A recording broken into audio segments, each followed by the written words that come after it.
Hey everybody, St. Paul Peterson here, and welcome to another episode of Music on the Run. It's absolutely beautiful here in Minneapolis now, and I'm standing outside of my childhood home. There's a good reason for that. My next guest, not only is he an incredible studio musician and first call keyboard player to go on tours all over the world with all the biggest artists, he happens to be my brother, and we grew up here. Ricky Peterson is my guest on Music on the Run, and that's next. Before we get going here today, I'd be remiss if I didn't chat a little about what is going on in the world today. Crazy times for all of us. And I want to give a shout out to the people on the front line, of course, our doctors, nurses, healthcare people, but also the people at the grocery store, the hardware store, at the restaurants, the delivery people. And I want to give special love to the people in the hospitality business, musicians, event planners. It's been such an unprecedented time in our history and such a brutal time for self-employed people especially. Anyway, my love goes out to you. I know we'll make it through this. Please be safe. I wish your families health, love, and thank you again for spending an hour with us. All right, back to business. If you enjoy this podcast, do me a favor, wherever you got this podcast, please go back there, leave us a rating, and how about leaving us a review as well? And what that does is it raises awareness so more people can come to the party and enjoy this podcast as well. We'd also love to have you along for the ride as our partner. You want to help us put on this show? Go to patreon.com/Music on the Run podcast. Again, that's patreon.com/Music on the Run podcast, and you can financially support all aspects of this podcast. You get a lot of cool stuff in return. All the information's on that site, and we sure would appreciate it.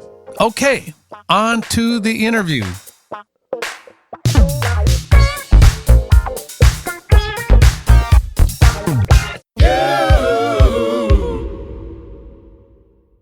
Hey everybody, St. Paul here, and welcome to another episode of Music on the Run. My guest today is the first call keyboard player, not only in the studio, but also as a touring musician. Yes. He's a solo artist, he's a producer, he's a writer, and he happens to be my big brother. Welcome, Ricky Peterson, to the program. Brother. Hi, Thank you for inviting me. It's my brother. Doing a podcast. Cheers to you. What's going on? Well, this is awful good. I like your podcast. It's really fun, man. You did a great job with everybody so far. Yeah, well, you got to hear this because last week we did a contest, and I asked the listener base, who do they want to see me interview next? And the resounding result was my brother, Ricky Peterson. That's so weird, man. That's great. Wow. What are you doing to keep yourself busy on the COVID watch here? Hunkering down. I'm home and staying home and doing what I can to help out other people and making music, man, as much as possible, And, we have to share this story. Yeah. Because we were in New York that's right. We were in New York on March 12th, right before this stuff went crazy. He was doing a gig at the Beacon Theater, and I was down at the Iridium, and we ended up flying home together the next day. We had planned on... I believe it was the 12th, March 12th. Is that what it was? March 12th we were there. That was right when it started, and then we flew home on the 13th. Right. I remember having to, just to cover our butts in case they were going to shut down flights. We didn't know we what wanted was to get going on. out right away. We rented a car in case to drive back to Minneapolis from New York, but we didn't end up having to do that. So after that, New York absolutely shut down. And I know that you and I kind of were concerned about that, and so we kind of quarantined for a couple of weeks. First of all, we both did different gigs on the same night.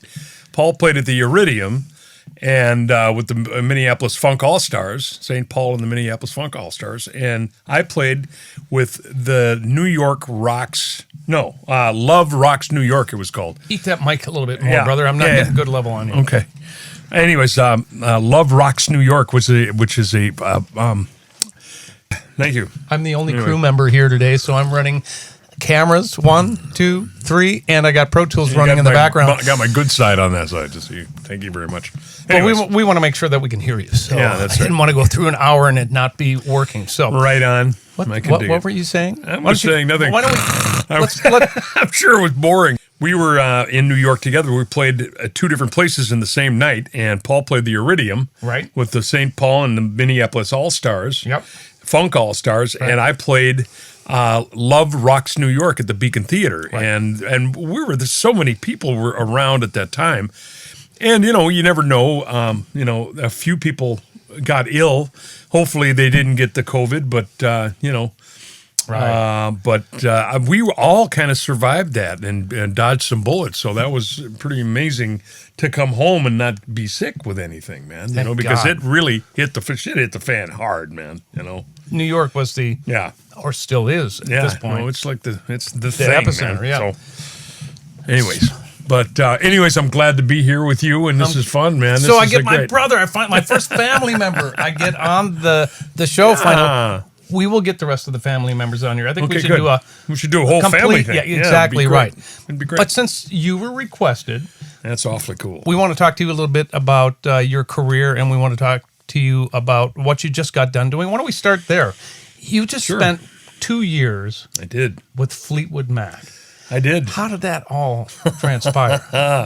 Well, Fleetwood Mac, they have by some. By the way, I'm sporting. Yes, you are. Thank you for that. Sporting by the the gear way. that he gave me. They've had some drama in their history, and in this particular case, they hired a couple of brand new main members as Mike Campbell on guitar and Neil Finn from Crowded House for lead singing, and in the interim, they hired me because I've been playing with Stevie Nicks for the last 13 years.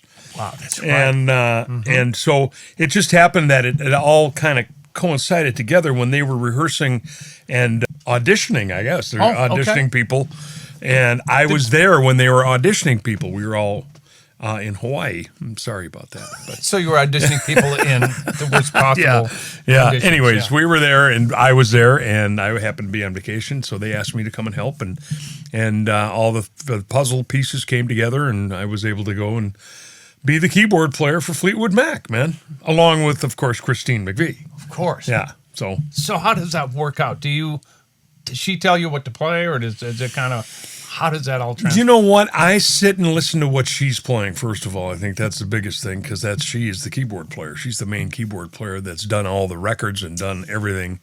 And what you do is you support her. I'm supporting her, and I'm in the background doing what I do, and is whatever she doesn't want to do, I'll do. It's just it's really fun, man. I had a ball doing it because it was just and we love each other. Everybody in that band had so much love for each other. It was unbelievable. Wow. There was no animosity towards anybody. So everybody was just like, and everybody played their butts off, man. It was unbelievable. We had such a great band, or we have such a great band.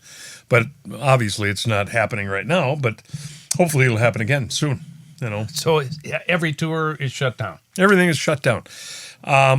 There's talk of maybe doing a few Stevie gigs at the end of the year coming up. I'm not sure. Fingers crossed. Please. Right. And of course, there's other things happening. Studio stuff is happening all the time. We're able to do, like Paul and I are doing some work from our homes, and luckily we were together in New York, so we can kind of hang out. We can kind of hang out a little bit. Yeah, but we're 4 feet. Sorry, not 6 feet. No, so but no letters, please. Oh, we'll get the letters anyway. But we've been together since the whole thing broke out. So. Yeah, exactly right. What are you gonna do? And luckily we haven't. We didn't get sick. So, anyways, and all that aside, we're hoping that music will start. As soon as October, I'm hoping, going out and doing some other things. Well, I think that you're working on some virtual music things, and I'm working on virtual music things that everybody's doing videos now, that is going out on YouTube and what have you. And, right. So, I mean, that's great because you turned me onto a couple with who was it that we did it with? We did Sheen Lake and Nathan East. Nathan East was great, man. And Lenny Castro. Lenny Castro. Oh, Joey Finger. Bad boy. Yeah. Joey Finger, all the cats, man. Anyways, so far so good. That was fun. So we just got to do more of that.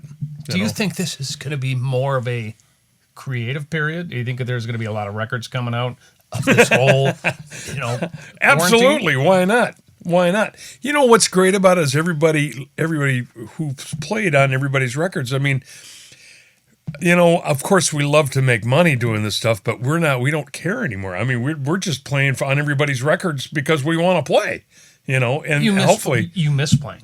We miss playing. Everybody misses playing, man. I mean, we want to play together, and if it takes doing it on a video, we might as well do it in any way we can. And God forbid the 5G is going to be able to do us with no latency.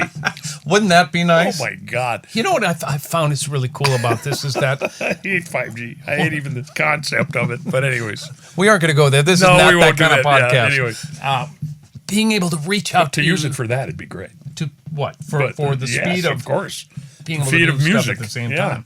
It's true. Yeah. It's great to be able to reach out to folks that maybe we haven't played with in the past to engage in these cool little musical things that we've been producing. And was able to do that with Nathan East and those guys. Cool. And that was so much fun. Well, you were at the NAMM show when you did all that stuff at the EV booth, correct? That's true. That was unbelievable. But it's so fun to be able to be creative during this time. And here we are sitting in the studio that you've had for 20 years, 30 years, something like that. Yeah. It's downtown. It's one of the first studios built in Minneapolis, by the way. Mr. Bruce Swedeen is the guy that built this studio out of, I think it was a vaudevillian theater or whatever. They were doing some kinds of plays in here or whatever, and it turned into a movie theater. And then after that, in the early 50s, he came in here and turned it into a recording studio. So mid-50s, Mom and Dad came here, and they were doing commercials, and they were doing all sorts of stuff for like, can we say different things? Why not? Sure. Ham's Beer, Grain Belt, all the beer commercials. Northwest Orient. Northwest Orient Airlines. That was Daddy, actually. He wrote that. He wrote that. Didn't get credit for it. Yeah, exactly right. Don't you hate that? Bastards. Jeez. That's right. This is a podcast. We can cuss on here, can't we? If you want, if you cuss want. as much as Cuss! No. Anyways, so there's a lot of history in this building, and God bless him. It's Bruce Swedeen, man, of Michael Jackson fame and Quincy Jones, built this, and we've kept it going for all these years, and have been able to make music and do what we've done, and here. Yeah. So, and happy belated birthday to Bruce Swedeen. Yeah, happy birthday, Bruce. Yeah. That's right. So let's go all the way back. All right. So, stop banging the table, too. I know. Stop banging the table. By the way, excuse me. Yeah. Tulips on the table. Yeah, tulips on the table. Put the tulips on your organ, would you? Well, not right now. Okay. Not on the podcast. This is where they go. Anyway, they go on the organ. Anyways. Okay. So because I'm your brother, I know these stories, but I think people will be fascinated to hear about how you got started and decided to pursue music as a living. Did you have a choice? How did you? Well, we all grew up in a house that had music going on all the time. Mom and Dad had rehearsals going on all the time. You were a baby, right? And I was growing up, and I know that they were doing like rehearsals, and Dad would be doing demos for commercials downstairs with his little tape recorder, and he'd have a couple of singers down there. He'd be on the piano, and they would be doing demos for these things. And so I was always interested in watching that happen because I like the little intricacies of recording and seeing, all that cool shit that was going on. Yeah. So it was like it was inevitable that I would get into that scene. But besides music, just having pianos and organs all over the house, we were able to go down and tinker with them, So you go down there and you're hearing by ear. I'm playing things, with one finger and going downstairs on the piano. I'll never forget Mom downstairs asking me from the laundry room when we had the piano that was in the window that faces out by the, the backyard. Yep. And I was playing with two fingers playing. It was Help by the Beatles. Really? Yeah, I think I'm 60. What year was that? 64, 5 maybe? Or was it later than that? Can't remember. Anyways, And I think it was 6 or 7. I was boom, ding, ding, ding, ding, ding, ding, ding, boom, ding, ding, ding, ding, boom, ding, ding, ding, ding, ding, ding, dun, dun, dun, dun, dun. I'd bite my fingers because I'd mess it up. And my mom said, self-punishment. Yeah, exactly. I'd be mad. You're so mad at myself.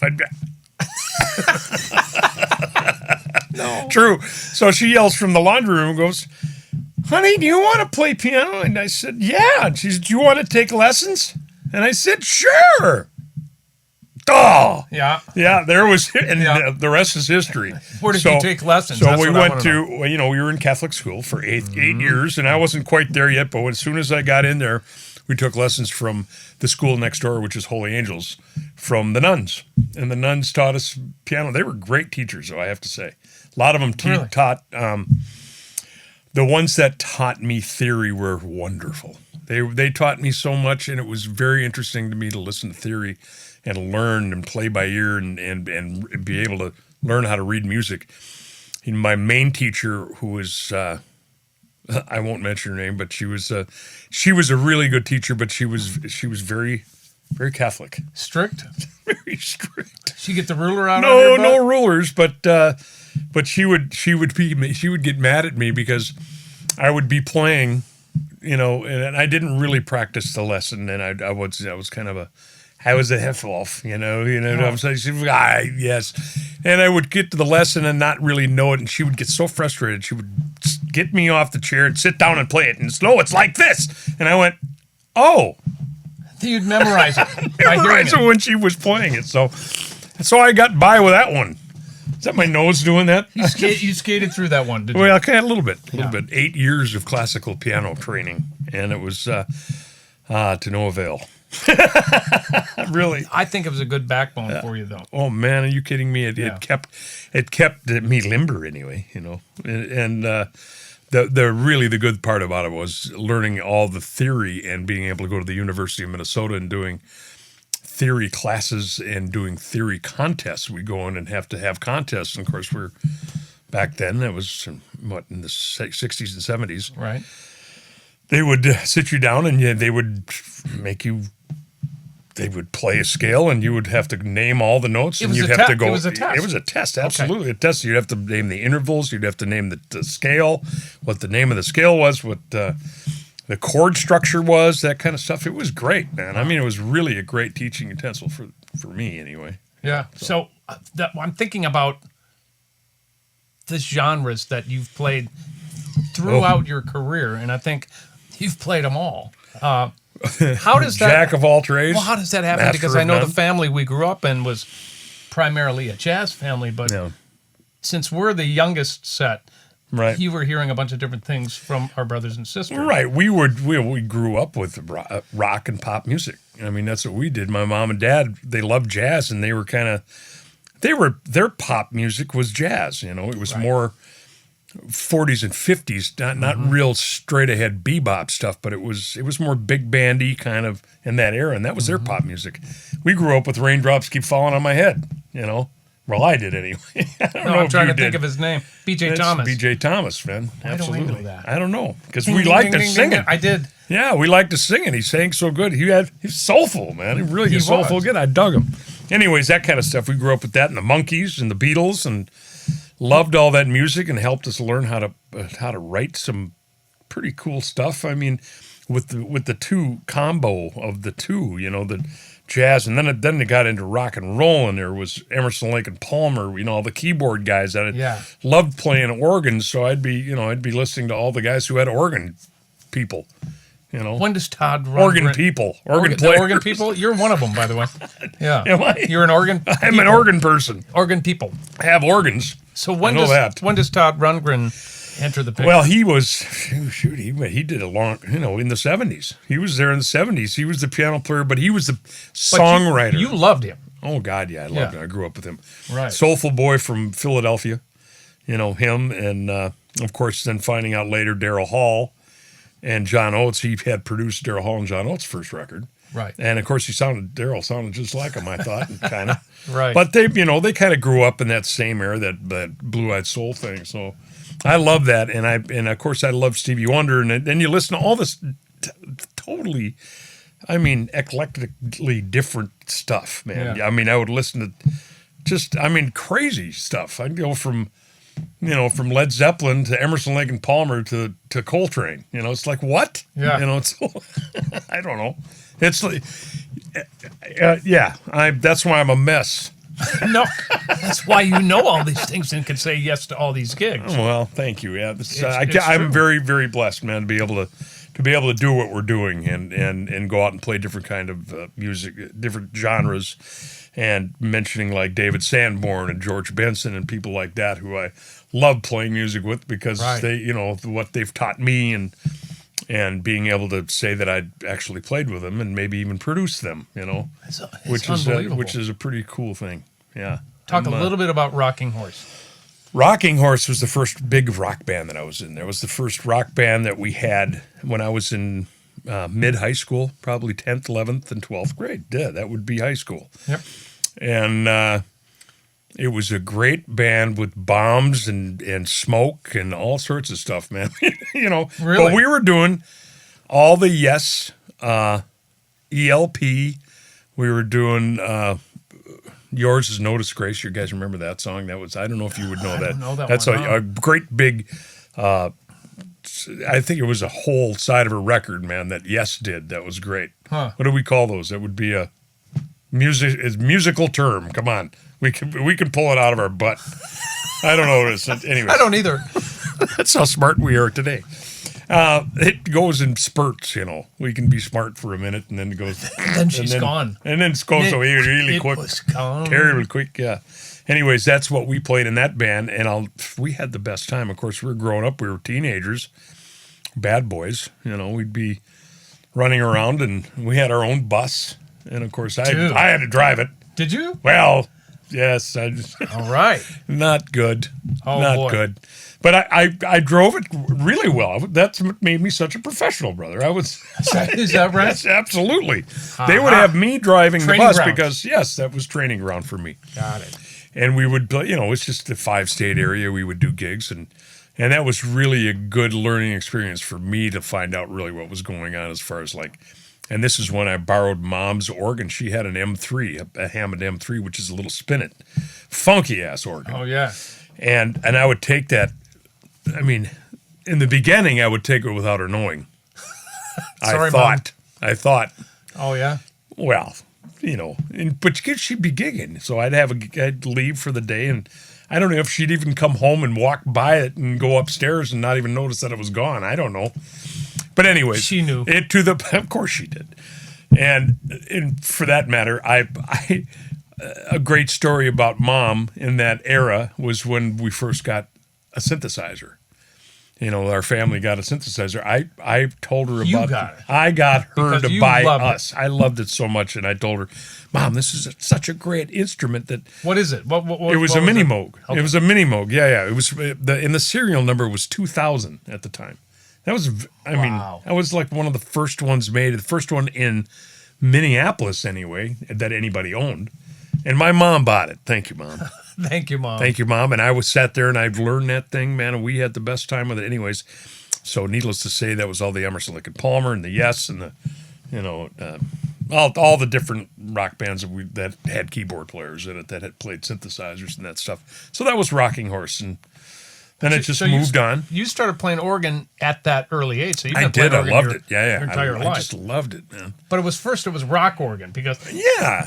know you as some people know you as a funk It's monster R&B. on the organ No, on that's everything. nice. Thank you. But here you are playing with the biggest rock band in the world. Stuff that I loved. I grew up with it. But you loved all these different genres, so it's did. not far off the path. Exactly right.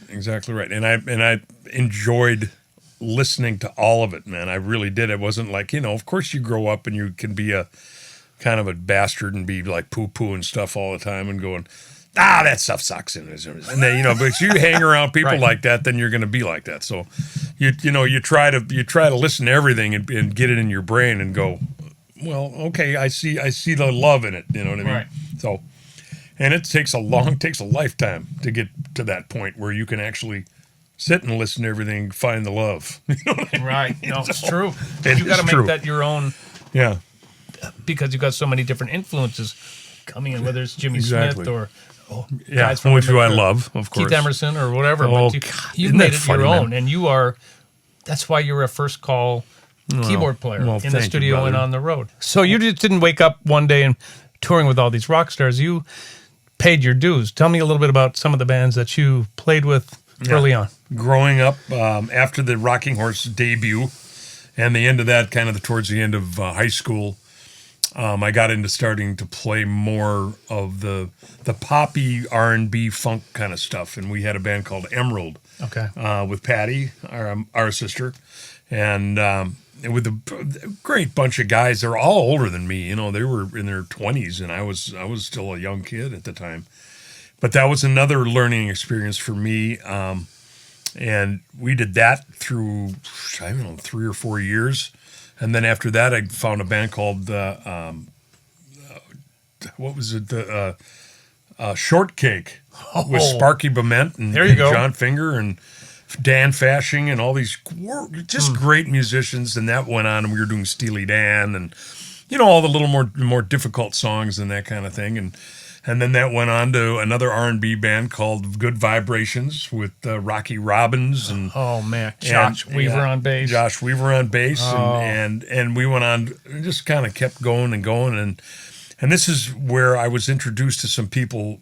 Billy, our brother, was playing jazz with people like Ben Sidran, and this is where I was introduced to Ben Sidran in the early '80s. And he would come out, and he was trying to do a little bit more R&B, jazzy, funky kind of stuff, and he would hire me to come in and program for him. And in the studio. Right, okay. Exactly. Yeah. Well, he's So the this one. time you were still doing studio sessions. We're doing studio. Yeah. Well, I mean, that goes back. That's a whole other thing. During all that time that I'm talking about, I'm in the studio singing jingles too with Patty and all the people here in Minneapolis. You know, who are doing Dairy Queen commercials and Salituda, you know, that kind of stuff.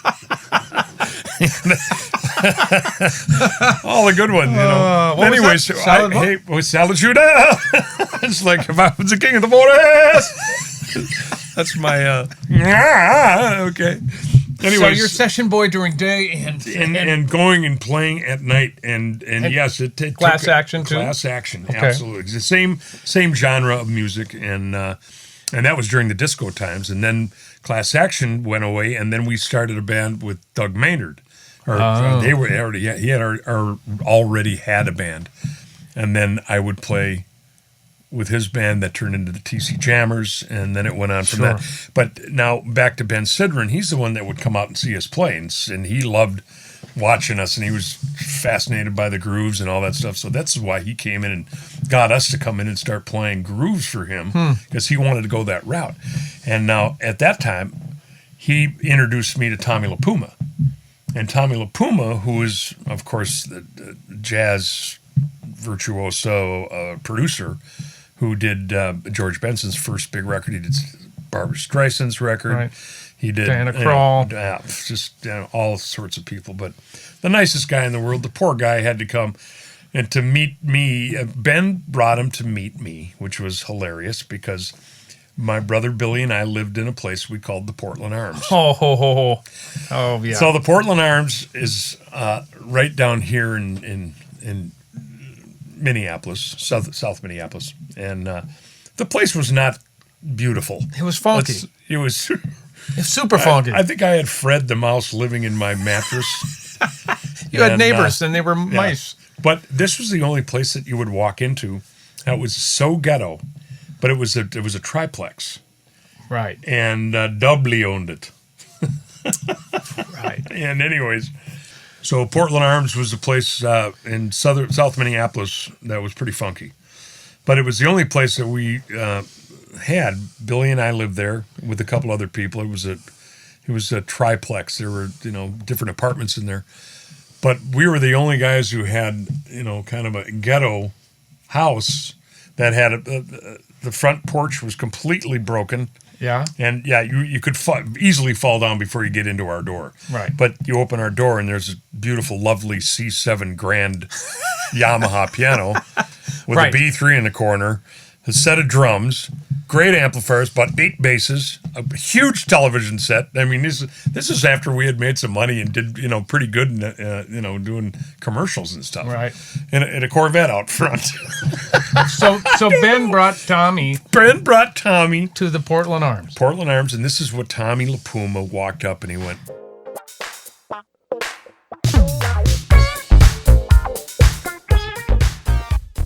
We're going to break away for a second here so I can tell you about a couple really important items.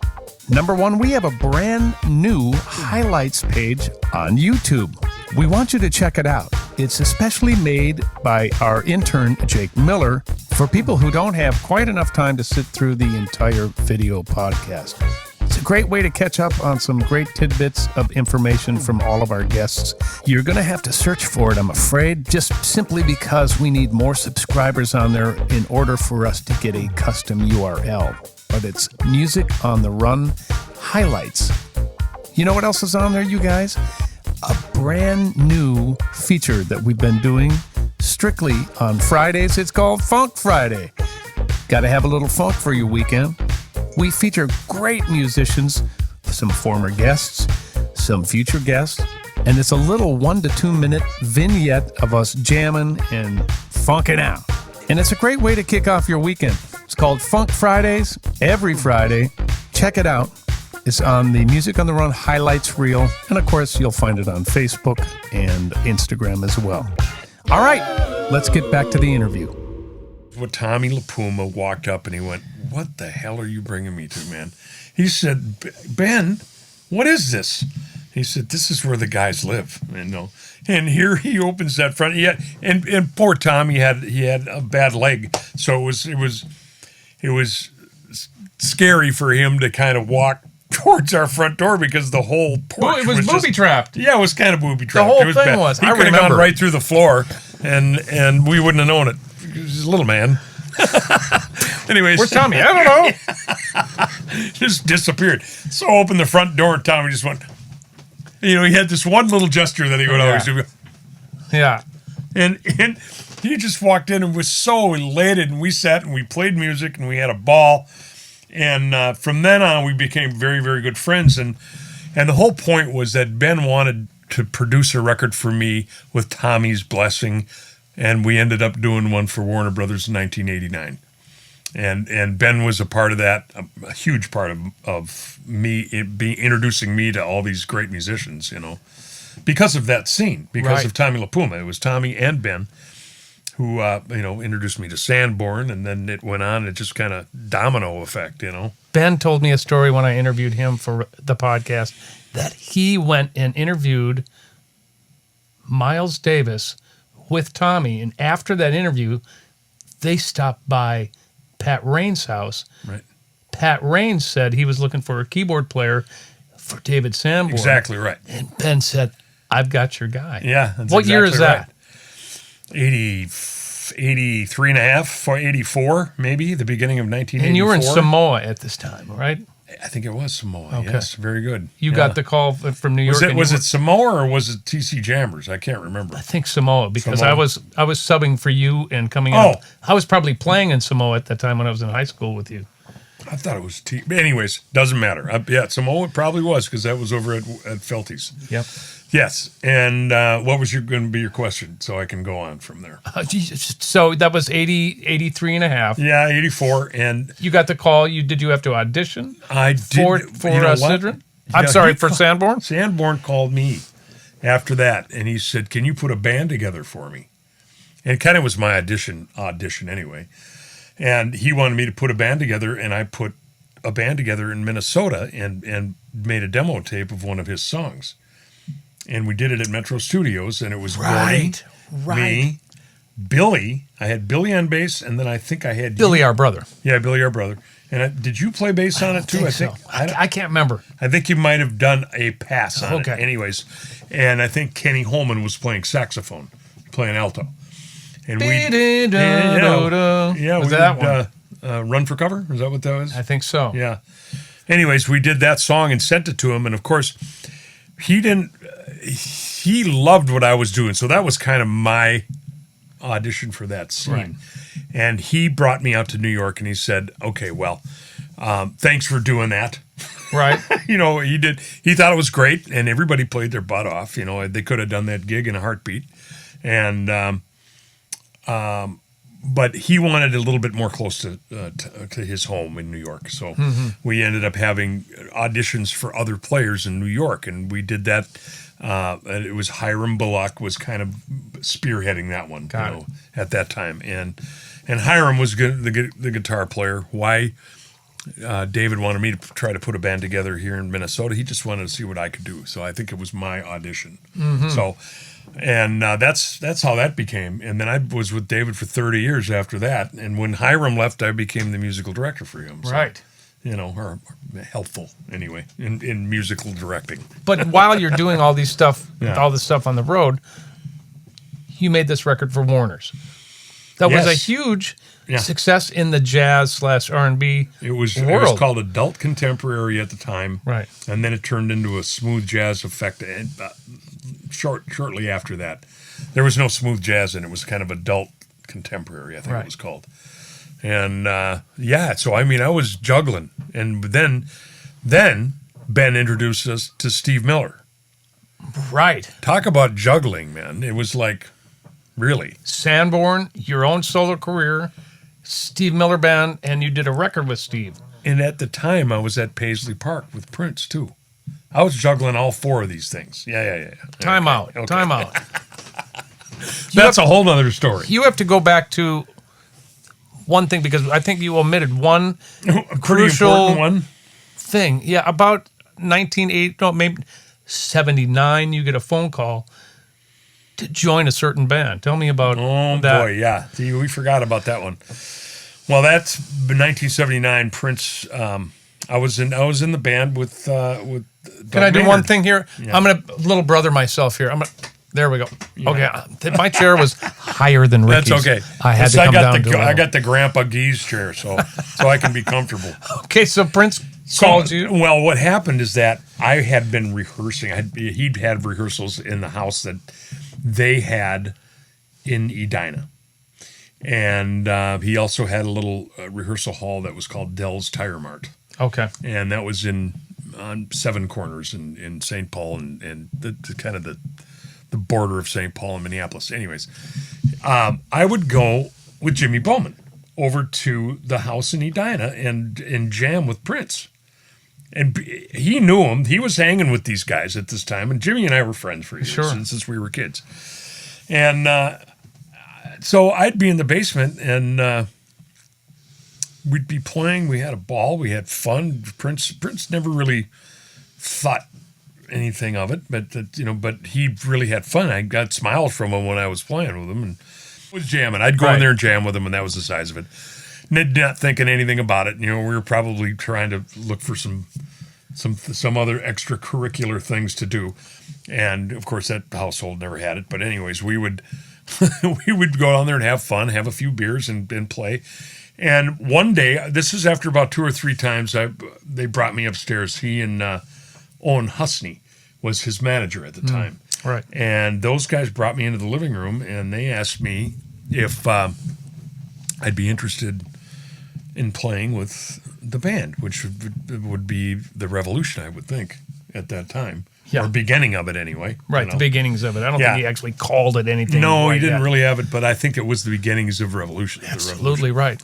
Anyways, and I had to walk away and think about it. I wasn't, I'd love to do that. And this is right when Prince was putting out For You. This is after he had recorded that. 79, right? I think Sound 80. 1979, he did it all at Sound 80, where we did all our commercials. And I remember him being across the hall when we were singing "In the Land of Dairy Queen." He's in there going, Playing everything. playing all these. Doing everything. But anyways, so I thought about it. I was playing with that other band, and I loved doing that. And I was about to go play with Good Vibrations, I think, again, or something. Was it that time? I can't remember. It's so long ago. Was playing with. Anyways, I turned him down. That was the bottom line. I said, nah, I don't want to do it, because I knew what it entailed. I knew that I had to sit and play exactly what he wanted and have to do dance steps and do all sorts of stuff. I knew that was what it would involve. I would have like, loved to seen that. It would have never happened. Oh, man. come on. I would have loved that. Not gonna do it, brother. Come on. You could do it way much better, way better than I could. Put on the fishnets. Not a coordinated man. Put on when the it comes to fishnets. that. Yeah, put on the fishnet stockings and a mask. I would have given so much money to see that, big brother. It's just terrible. Anyways, that was that one. That turned down. But you Dave. fast forward 10, 15 years. Yeah, 10, 15 years. He and I always, right after Purple Rain came out, I'd go see him, and I would be, he would say, of course, let Ricky in. He'd be, he's part of the deal. So I'd go, and I'll never forget, I went to Chicago and saw him do the first Purple Rain. We went over to the old Met Center and watched him rehearse Purple Rain. Yep. I thought it was the coolest thing that I ever saw in my life. Because he had the props, where he would pop up on one side, right. and 2 seconds later he's on the other side. And people were like, it was wonderful. Anyway, but he enjoyed my company when I was there. He eventually invited me to come to Paisley Park and do some stuff over there. And we ended up, after I went there, because Tom Tucker, our friend. I mean, there's a lot of history here that we could go on. There's 8,000 different stories that could go on. But Tom and I ended up working together as a team, recording other people, and we would go in to Paisley Park because it was the only great studio in town. You rented Paisley Park. We would go in and rent, and then we ended up, I think Tom actually helped build and get all the equipment for these guys because he was very into that, and he had just moved to the Twin Cities, I think. Probably not just, but this is something that he could do. He could run the studio part of it. And he did that, and of course, we were best friends, and I was working on a lot of stuff, so I would eventually just came in there, and I knew everybody in the building. Right. And they just open-armed me and said, come on up. We have a room upstairs for you, man.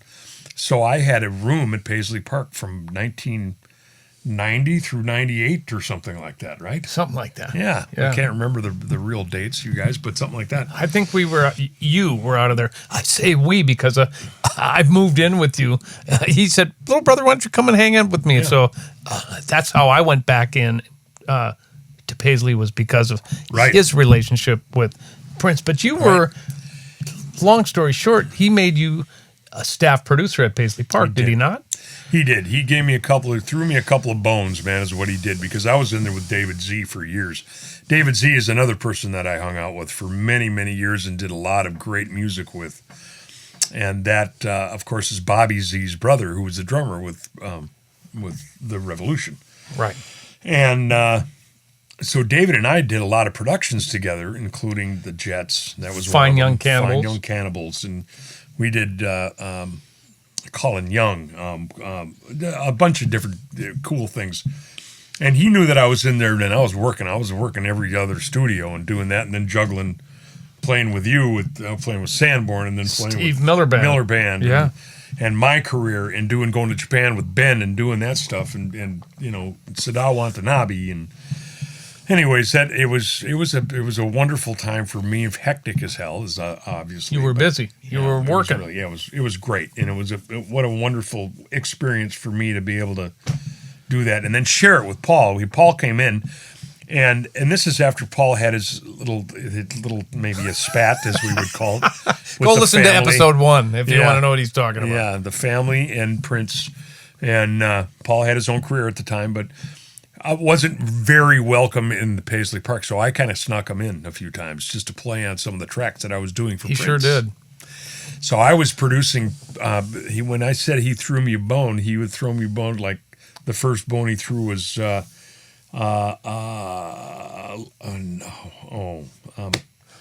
was Mavis Staples was one of them. Nona Gay. Yeah. There was a few other ones too. And then when he heard that stuff and went, wow, that's pretty smoking, he enjoyed what we had done to that. And And Paul's playing bass on this stuff, and I don't think he knew that. Probably not. Probably not. And he loved every minute of it. But as soon as he found out who it was, because I'm sure he had to see the roster of people on the record, right?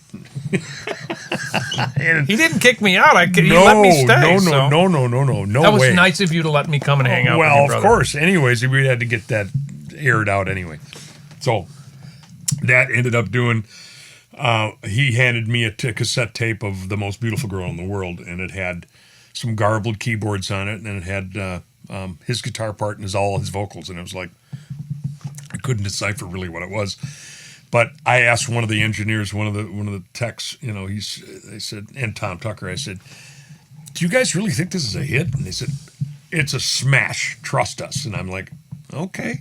So I took it, and I deciphered what I thought he was going for, which ended up pretty much an arrangement of mine.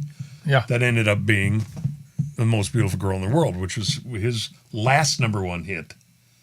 Jeez. Yeah, and probably one of the biggest hits that he ever had that he did out of the Warner Brothers contract. He did it with a company called Bellmark. Okay. And that was the only one when he was wearing Tav Cap on his, or Slave. It was and we Slave. called him Tav Cap because he was the artist formerly known as Prince. Tav Cap. Anyway. So anyways, there's my Prince story. So that went on, and I was at Paisley Park for years, and we ended up producing very many groups there, including George Benson. Of course, Paul was there for all that. Favorite record I've ever done with you was that one. God, it was so Besides great. our own stuff, of course. Oh, man, yeah. And, of course, I did all my records there, and he produced most of them, and just because I can't do it all. I hear you. I need help. He produced my first record, Yeah. so. Yeah. So, anyways, that was a great thing for both of us to be able to be a part of. I mean, that was history, man. All that was history. Kind of before. We got to share that. Yeah, we did. That was fun. Thank you. Yeah. Yeah. See, Don't we're touch touching. me. We're touching.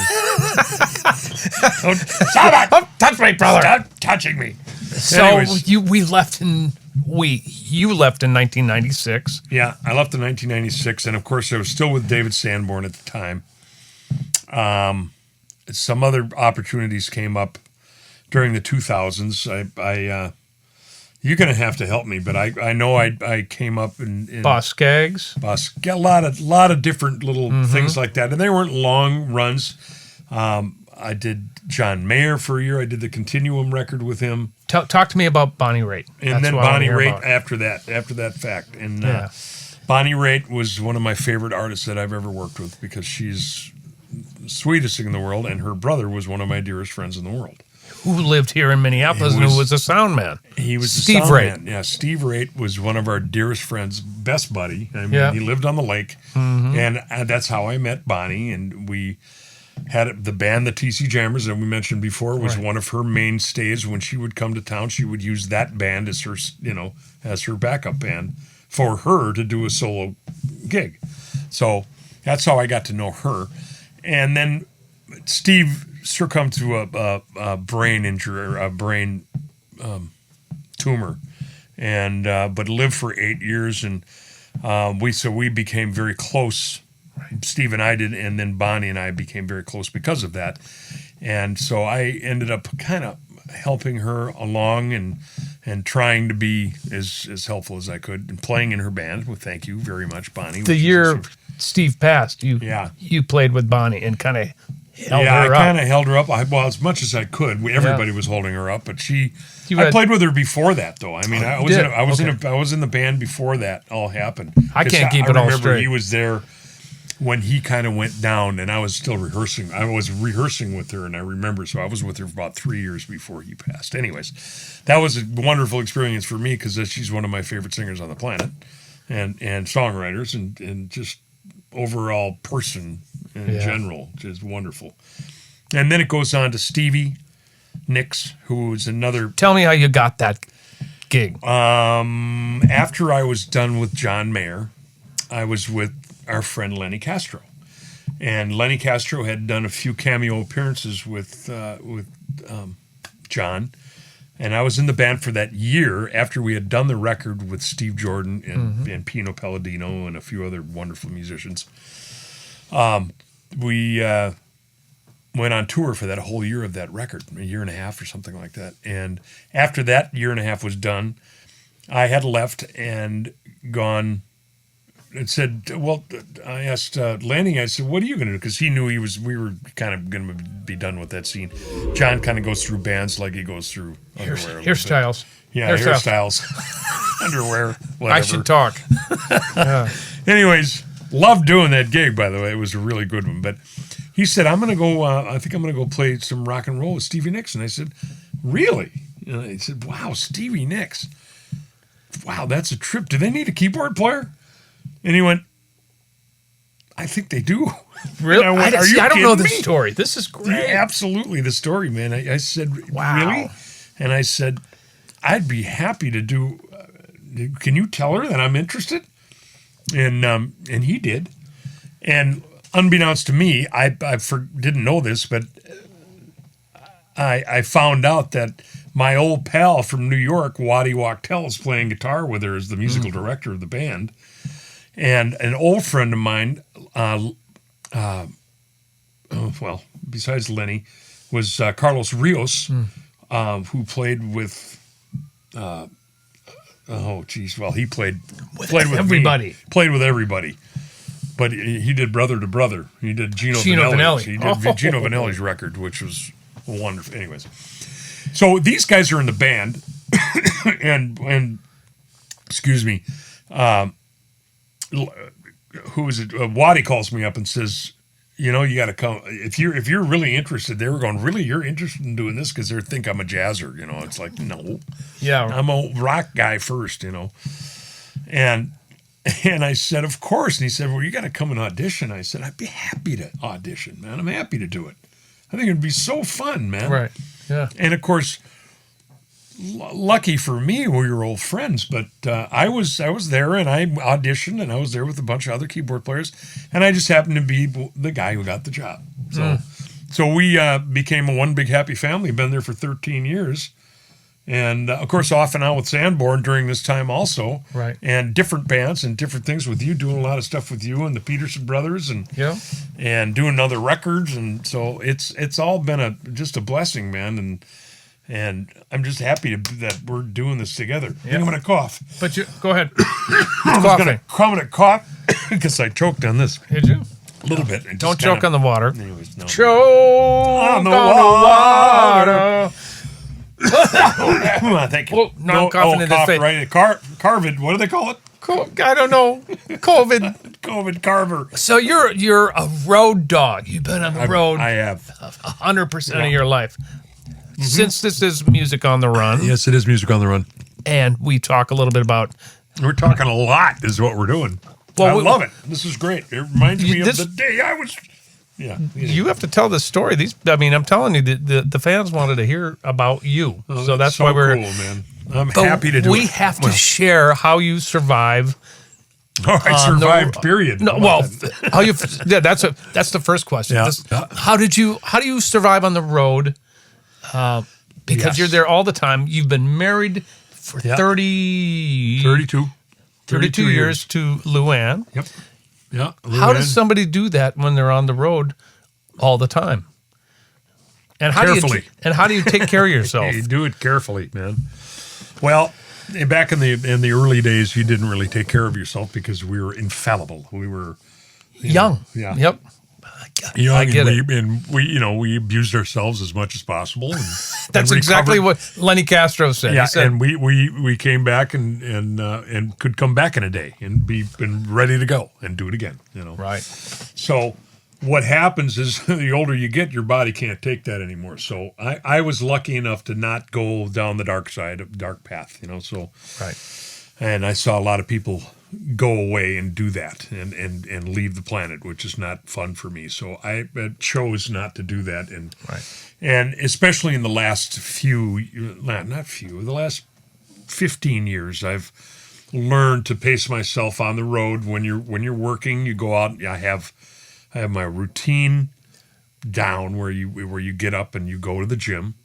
I have my banana, and I would go down to the gym and I would do my 1.5 miles on the treadmill, and then I would do my little weights, and then I would stretch, and I'd be ready for the day. And then, you know, I'd spend about an hour, maybe an hour and 15 minutes in the gym or whatever, not long. Yep.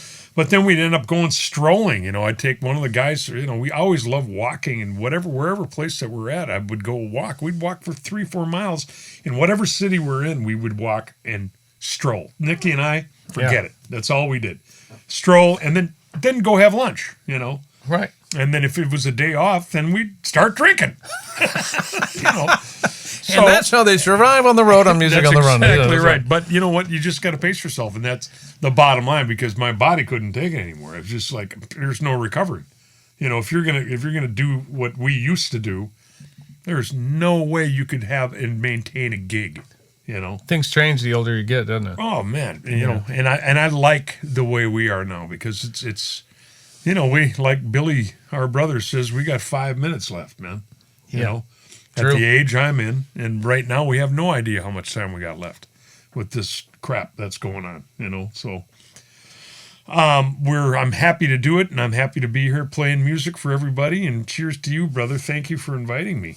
Of course, I'm not quite done with you yet. Well, that's okay. You keep going, but I just want to let you know. Well, I love you. Yeah. I mean, this is so fun to have you. Finally, it took a little cajoling to get him on. He was like, Yeah, but we it's got like Sanborn, man. Once you get him talking, he doesn't shut up. So glad. He's great at it, man. He taught me a lot. I love David. What's next for you? What's the next plan? Well, you know what? Right now we're just finishing up with I had a plan for the Peterson brothers back about 3 years ago. We did a record. I just went in for a few days with the guys, and we, Billy and Paul and I, and Jason, our nephew, J.P. Delaire, he goes by, and played alto saxophone. And it's a great little funk quartet that it just sounds great, man. And we've been sitting on it for a minute because we wanted the right station to put our right genre to put it out on, or what's the word I'm looking for? Not label, but the right time, you know, to get it out to people. Right. And it just never seemed like Plus, the right you're time. busy, and everybody's traveling all over the map. It was hard to get everybody together to finish what we started, and we're finally done with it. And I'm hoping that we can get that out, and you know, within the next non-COVID year, you know, and put it out and go out and tour that, you know, with the 4 of us, man, or the 5 of us, or whoever. Right. You know, we could do a whole thing that would be so great, man.